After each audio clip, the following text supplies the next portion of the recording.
नमस्कार मंडळी, केम छो?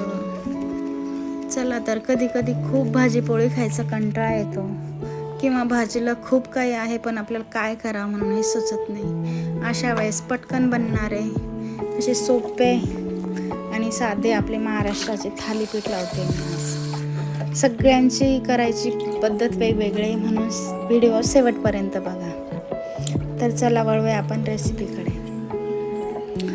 तर मी सगळ्यात अगोदर 2 कांदे बारीक चॉप करून घेतले. कांद्याची पात होती माझ्याकडे ऑलरेडी कापून ठेवलेली, ती पण मी घेतली आहे. त्याचं काही मेजरमेंट नाही, मी अंदाजेच घेतले जसं पाहिजे.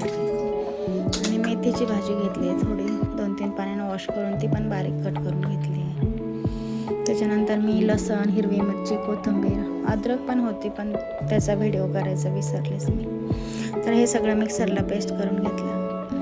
आणि आट्यामध्ये मी 1 वाटी गव्हाचा आटा, 1 वाटी ज्वारीचा आटा आणि 1 वाटी बेसन, आपलं चना डाळचं आटा घेतला.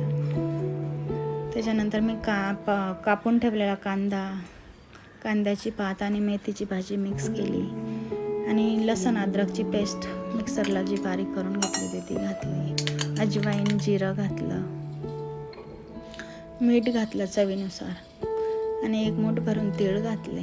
वरतून थोडं तेल बी टाकलं कारण आपले थालीपीठ खूप छान होतात क्रिस्पी. आणि असा आटा मळून घेतला मी मस्त मऊसूत. आणि आपण चपातीपेक्षा थोडा पतला ठेवणं लागतो हा आटा. छान मी आटा मळून घेतला आणि 10 मिनटं सेट करायला ठेवला कारण सगळे मसाले वगैरे मिक्स होतात ना आट्यामध्ये. त्याच्यानंतर हे थालीपीठ कपड्यावरच थापतात पण माझ्याकडे कोरा कपडा नव्हता म्हणून मी हे ओळीचा रोटी रॅप आहे, हा पण छान, याच्यावर पण छान होते थालीपीठ, तुटत पण नाही आणि सुटतात पण टाकताना व्यवस्थित तव्यावर. तर असं आपलं थालीपीठ लो टू हाय फ्लेमवर छान शेकून घ्यायचं, क्रिस्पी दोन्ही साईडने. तुम्ही कुठून व्हिडिओ बघताय मला कमेंट करून नक्की सांगा आणि तुमच्या साईडनं कशा पद्धतीने करतात हेही सांगा. माझ्या चॅनलवर नवीन असाल तर सबस्क्राईब करा. रेसिपी आवडल्यावर लाईक आणि शेअर करा.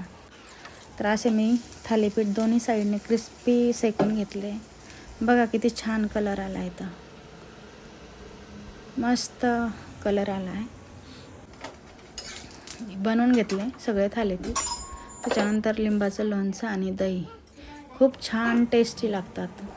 कधी भाजी पोळी खायचा कंटाळा आला की एकदम सोपी अशी रेसिपी आपली. चला तर तुम्हाला कशी वाटली कमेंट करून नक्की